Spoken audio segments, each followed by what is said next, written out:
एक समय की बात है। एक युवक चौपर के पासे फेंकने में बड़ा कुशल था। वह धर्मशालाओं और भोजनालयों में आने जाने वाले यात्रियों को चुनौती दे देकर चौपर खेलने को कहता, और जब वे उसकी कुशलता और चालाकी भरी चालों से हार जाते तब उसे खूब आनंद आता था। एक दिन उसे एक सराय में एक सुदूर अनजान देश का एक मुसाफिर ठहरा हुआ मिल गया। उसे भी इस चौपर के खिलाड़ी ने चुनौती दी। क्या तुम मेरे साथ पासों का खेल खेलोगे? चलो खेले, मुसाफिर बोला। दांव पर क्या लगाओगे? युवक ने पूछा। अगर तुम जीते तो मैं अपनी एक बेटी का हाथ तुम्हें विवाह के लिए दे दूंगा, मुसाफिर ने कहा। खेल खेला गया और चुनौती देने वाला युवक इस बार भी जीत गया। दूर देश के यात्री ने कहा, मुबारक हो, मैं सूर्यनगर का राजा हूँ। अपने देश पहुंचकर तुम्हें बुलाने के लिए निमंत्रण पत्र भेजूंगा। जवान खिलाड़ी रोज बुलावे की प्रतीक्षा करता रहा, लेकिन पत्र नहीं आया। अब जब उसका सब्र खत्म हो गया तो वह चल पड़ा सूर्यनगर की खोज में। पूरे सप्ताह वह यात्रा करता और रविवार को किसी नगर में रुकता और गिरजाघर से रविवार की सभा से बाहर निकलते हुए लोगों से सूर्यनगर का पता पूछता। अधिकांश समय उसे यही उत्तर मिलता कि उन्होंने तो सूर्यनगर का नाम भी नहीं सुना है। उसके बारे में कुछ बता पाना तो बड़े दूर की बात है।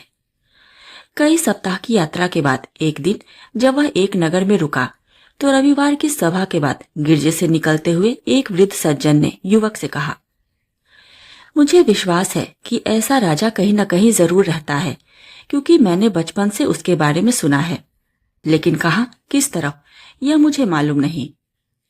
500 का खिलाड़ी एक सप्ताह और चला। अगले पड़ाव में फिर उसे एक और वृद्ध मिला जो सभा से वापस आ रहा था। जब युवक ने उसे अपनी बात बताई तो उसे वृद्ध ने सूर्यनगर जाने के रास्ते की दिशा बता दी। युवक एक सप्ताह और चला और फिर एक शहर में रुका। यहाँ भी वह एक गिरजाघर के पास ही ठहरा। एक दिन में सभा से लौटते लोगों में से एक आदमी ने उसे बताया, बस यहाँ से कुछ ही दूर पर जहाँ नगर की सीमा आ जाएगी वहीं सूर्यनगर के राजा का महल है। उसे पहचानना बहुत आसान है क्योंकि उस महल में दरवाजे नहीं हैं।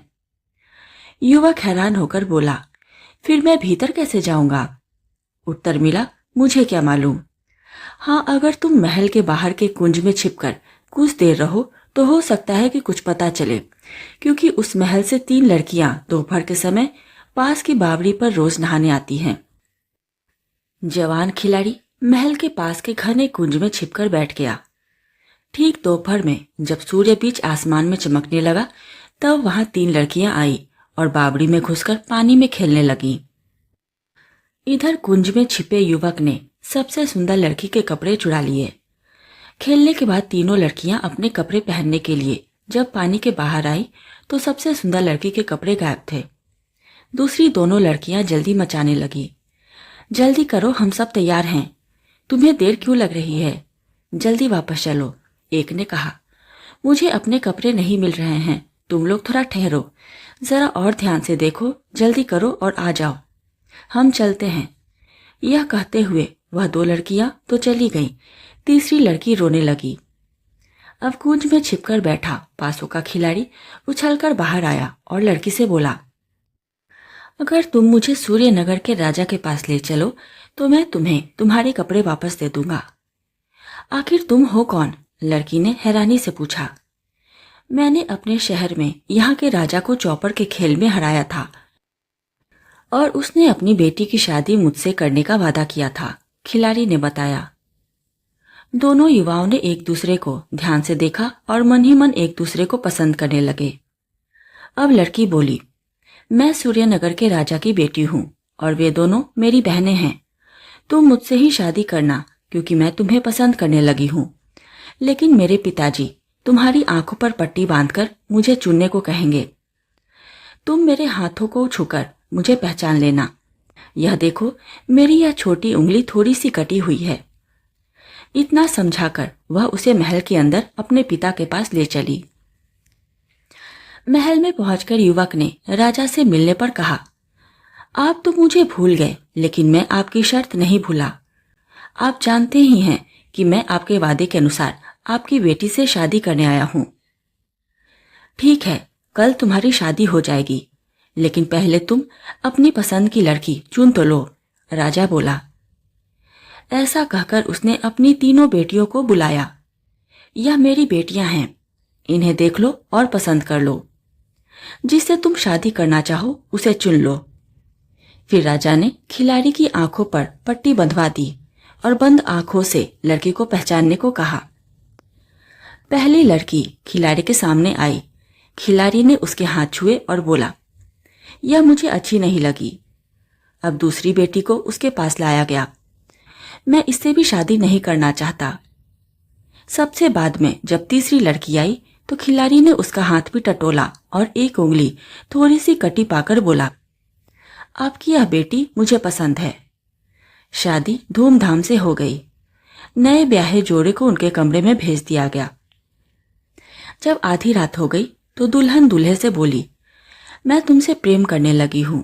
मैं तुमसे कोई बात छिपाना नहीं चाहती। मेरे पिताजी तुम्हें कभी भी मरवा सकते हैं।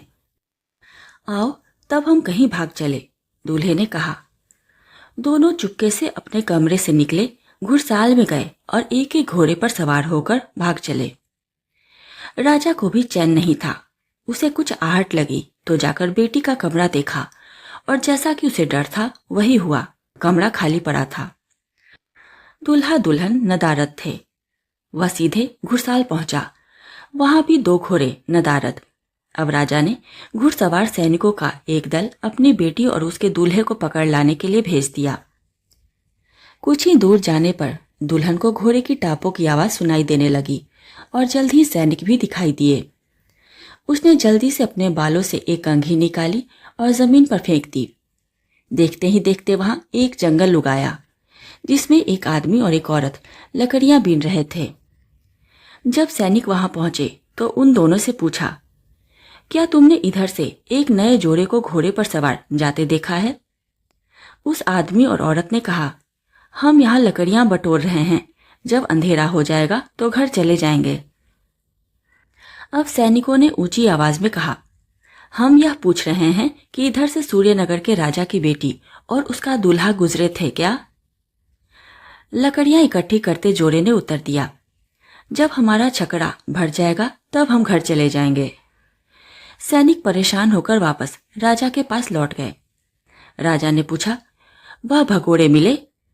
हम उन्हें पकड़ने वाले ही थे कि अचानक रास्ते में एक जंगल आ गया जहां हम एक आदमी और एक औरत से मिले जो लगता था कि बहरे थे। वह हमारी बात ही नहीं समझ पाए, सैनिकों ने राजा को बताया। उन्हें पकड़ लेना चाहिए था, वही तो वह नया जोड़ा था, राजा बड़बड़ाया। राजा ने अब और भी तेज घुड़सवार सैनिक बेटी की खोज में भेजे। वे भागे हुए जोड़े को पकड़ ही लेते कि राजा की बेटी ने अपने बालों से एक और कंघी वाला पिन निकाला और जमीन पर पटक दिया। बात की बात में वहां एक बड़ी हरी भरी क्यारी दिखाई देने लगी जिसमें एक औरत और एक आदमी आलू और गाजर खोद रहे थे। सैनिकों ने उनसे पूछा, क्या तुमने इधर से एक नए ब्याहे जोड़े को जाते देखा है? इस पर वह औरत बोली, आलू 2 रुपए सेर है और गाजर 3 रुपए सेर। सैनिकों ने अपनी बात दोहराई, लेकिन वे दोनों आपस में आलू गाजर के दाम की चर्चा ही करते रहे। सैनिक चिढ़कर वापस चले गए। राजा से उन्होंने निवेदन किया, हम बस 10 कदम की दूरी पर थे कि अचानक बीच में एक आलू गाजर का खेत आ गया। वहां जो किसान थे वह हमारी बात समझ ही नहीं पाए। तब तक शायद घुड़सवार दूर निकल गए होंगे, सैनिकों ने राजा को बताया। उन्हें ही पकड़ लेना चाहिए था, वह मेरी बेटी और दामाद ही थे। सैनिक उल्टे पांव वापस भेज दिए गए। घोड़े जान की बाजी लगाकर दौड़े। अब पकड़ा तब पकड़ा ही था कि सूर्यनगर के राजा की बेटी ने अपने जूरे का एक पिन फिर जमीन पर फेंक दिया और राह में एक मंदिर बन गया जहां एक पुजारिन आरती कर रही थी और पुजारी घंटी बजा रहा था। यहाँ भी राजा के सैनिकों ने राजा की बेटी और उसके दूल्हे के बारे में पूछताछ की। उत्तर मिला, अभी तो आरती हो रही है, उसके बाद भजन होंगे, फिर भोग लगेगा। तुम लोग भी बैठ जाओ, प्रसाद सबको मिलेगा। लेकिन सैनिक अब तक निराश हो गए थे। वे मुंह लटकाकर राजा के पास लौट आए और सारा हाल बता दिया।